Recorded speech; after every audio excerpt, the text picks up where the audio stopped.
নমস্কার, আমি অলকা। আমার ডেইলি ব্লগে তোমাদের সকলকে স্বাগত জানাই। আজকে আবার একটা নতুন ব্লগ নিয়ে তোমাদের সামনে চলে এলাম। দিনটা ছিল কালী পুজোর পরের দিন। আমরা কালী পুজোর দিন প্রতিবারই গ্রামের বাড়ি চলে যাই, কিন্তু এই বছর ভাবলাম যে কালী পুজোর দিন যাব না, তার পরের দিন গেলেও চলবে। মানে মানে আমরা ভাবি যে ঘর অন্ধকার করে সব জায়গায় আলো জ্বলে, সেখানে ঘর অন্ধকার করে আর গ্রামের বাড়ি যেতে ইচ্ছে করছিল না। অবশ্যই ইচ্ছেটা আমার ছিল, তাই সবাইকে একটু ইচ্ছে করে জোর করে সবাইকে বললাম যে পরের দিন যাব, আজকে যাব না। তো পরের দিন আমরা বাড়ি যাওয়ার পথে যেসব ঠাকুর আমাদের রাস্তায় পড়ে, যেমন রূপনানপুর, ডাবর মোড়, এসব ঠাকুর দেখতে দেখতে ভাবলাম যে আমরা গ্রামের বাড়ি যাব। পুজোর দিনগুলো এমনিতেই বেরোতে ভালো লাগে, না বেরিয়ে একদম ভালো লাগে না। তাই সেই দিন রাত্রেবেলায়, রাত্রে না সন্ধ্যে 7টার দিকে আমরা ভাবলাম যে ঘরে কিছু আলো প্রদীপ জ্বালিয়ে গ্রামের বাড়ির উদ্দেশ্যে রওনা দেব। শেষ প্যান্ডেলটা ছিল এটা ডাবর মোড়ে। এরপর আমরা যেহেতু বাড়ি যাচ্ছিলাম, তাই অনেকটা রাত হয়ে গেছিলো। বাড়ি যেয়ে সেখানে খাওয়া দাওয়া করেছিলাম। আর এই যে আমাদের খুশি, আমি কণিকার খুশি, যেটুকু বাজি ছিল সেটা গ্রামের বাড়ি গিয়েছিলাম। বেশ আনন্দ করেছিলাম। এমনিতেই খুশি যখন আমার সাথে থাকে আমরা সত্যি খুব আনন্দ করি, আর ওকে নিয়ে ওকে নিয়ে ঘুরতে খুব ভালো লাগে। আর ও থাকে বলে আমাদেরও মন ভালো হয়ে যায়। এমনিতে তো গ্রামের বাড়িতে কোনো বন্ধু তো বলেই নেই, কিন্তু ও থাকলে সে জায়গাটা আমাদের পূরণ করে। বলতে পারো আমাদের বোনই হয়, এক তরফায় শ্বশুরবাড়ির দিক থেকে ননদ, কিন্তু ও আমার খুবই ভালো বন্ধু বলতে পারো, যেখানে আমরা তিনজন একসাথে খুবই আনন্দ করি। আর সেটাই সেই মুহূর্তেই তোমাদের সামনে একটু তুলে ধরার চেষ্টা করলাম।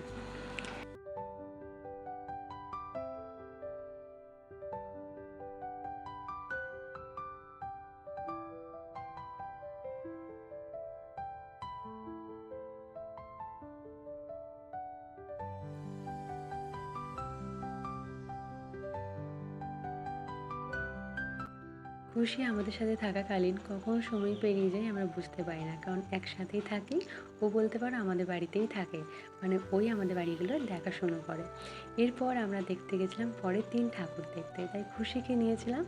আর এই আমাদের হাসি দেখে বুঝতে পারছো আমরা সারাক্ষণ হি হি করতে থাকি। ওর সাথে থাকলে আমি সত্যি খুবই খুশি হয়ে যাই। ওর নামটা যেমন তেমনই ও, কিন্তু ওর ক্যারেক্টারটাও সেরকম। ওর সাথে থাকলে সবাই খুশি হয়ে যায়। তো আমরা গেছিলাম গ্রামের বাড়ি থেকে, যেহেতু আমাদের আসানসোল আর বার্নপুর কাছে হয়, তাই আমরা প্রথমে গেছিলাম আসানসোল আর বার্নপুরে ঠাকুর দেখতে। প্রথমে এই প্যান্ডেলটা দেখছো, এটা হচ্ছে বার্নপুরের বাড়ির ময়দানের প্যান্ডেল। এই প্যান্ডেলটা প্রতি বছর খুব সুন্দর করে, অনেক টাকার বাজেটের প্যান্ডেলটা হয়, তার জন্য অনেকটা বিশাল বড় করে হয় বলতে পারো। প্রথমেই প্যান্ডেলে ঢুকতেই কিন্তু একটা রাজকীয় ভাব। এটা হয়েছিল গুজরাটের একটা মন্দিরকে মন্দিরের মতো, যেখানে গুজরাটে এরকম একটা মন্দির আছে, সেটাকে উদ্দেশ্য করে প্যান্ডেলটা করেছিল। খুব সুন্দর নিখুঁত কাজ, চারিদিকে একদম মধুবনী আর্ট। সত্যি খুব ভালো লেগেছিলো। আমরা এই সবাই মিলে গেছিলাম, তার মধ্যে আমরা তিনজনে যে নিজেকে তুলে ধরলাম। কিন্তু প্যান্ডেল থেকে যেই বেরিয়েছি চোখে পড়েছিল এরকম কিছু বই। এই আচার্য প্রশান্তের এই বইগুলো দেখে মন আমার সত্যি ভরে গেল। পুজোর প্যান্ডেলেও যে এরকম একটা মোটিভেশনাল স্পিকারের বই রেখেছে, সেটা আমাকে মনকে খুব ছুঁয়েছে। প্রত্যেকটা টপিক ছিল খুবই সুন্দর, কিন্তু আমার ক্ষেত্রে একটু অসুবিধা হয়েছিল, কারণ এগুলো ছিল হিন্দি ট্রান্সলেট, যেটা আমার একটু বুঝতে অসুবিধা হয়, পড়তে অসুবিধা হয়।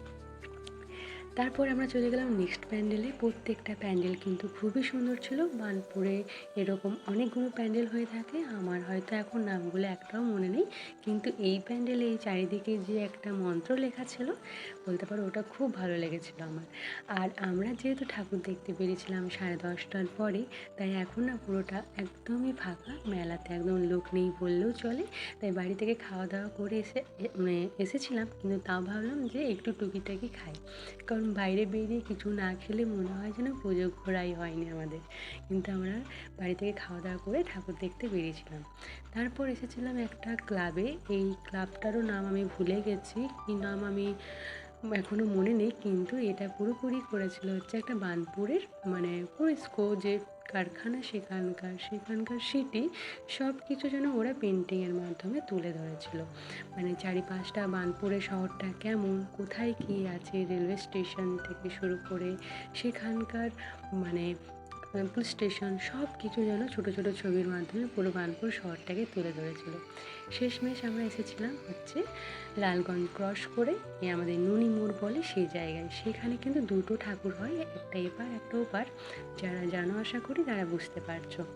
তো প্রথম থিমটা ছিল একটা ফুলের নিয়ে, চারিদিকে ফুল, খুব সুন্দর একটা পরিবেশ ছিল, যেটা আমার সত্যি খুব ভালো লেগেছিল। একটা মাছ, ফুল, গাছ যেন সব যেন গ্রিন চারিদিকটা, খুব সুন্দর। বাচ্চাদের ক্ষেত্রে কিন্তু খুব আকর্ষণীয় প্যান্ডেলটা। এরপর আসে পরের নুনির যে সব থেকে বড় প্রতিমা হয়ে থাকে সেই প্যান্ডেলের কথা বলি। এই বছরও কিন্তু দেখলাম এই প্যান্ডেলটা খুব সুন্দর করে তুলে ধরেছে, একটা পুরনো ইতিহাসের গল্পের মতো একটা রাজকীয় ভাব বলতে পারো। রাজার প্যালেস যেমন হয় সেরকম ছিল মন্দিরটা, কিন্তু মন্দিরে ঢোকা মাত্রই আমার চোখ সবসময় উপরে যাচ্ছিল, কারণ এত সুন্দর নিখুঁত কাজ আর তার সাথে এত বড় একটা 40 ফুটের প্রতিমা আমাদেরকে সবার মনকে পুরো মুগ্ধ করেছিল। প্রতিবারেও দেখি, কিন্তু যেন প্রতিবার দেখলেও যেন মনে হয় যেন সব নতুন করে দেখছি। তো বলতে পারো দিনটা সত্যি খুবই ভালো ছিল, আর খুব আনন্দ করে আমরা ঠাকুর দেখেছি। আর এসবের মধ্যে কিন্তু আমি আর খুশি খুনসুটি করতে ছাড়তাম না, সারা রাস্তা আমরা সারাক্ষণ খুনসুটি করে গেছি, তারই একটা প্রমাণ। আমাকে একবারও বলছো না কেমন লাগছে আমাকে। ঠিক আছে, ভালোভাবেই তুলবো। তো আমাদের প্যান্ডেল দেখা শেষ হয়ে গেছে, এবার আমরা বাড়ি ফিরবো। ঘড়িতে এখন 2:30 বাজে। এবার আমরা রওনা দিলাম বাড়ির উদ্দেশ্যে। চলো তুমি পুরোটাই নেবার, ওর বাচ্চা হেলমেট খোলার সময় পাইনি। তো আমরা আজকে এই ব্লগটা এইভাবেই শেষ করলাম। আবার তাড়াতাড়ি নেক্সট ব্লগে দেখা হবে। আজকে ওদের সবাইকে টাটা, সবাই সুস্থ থেকো, ভালো থেকো।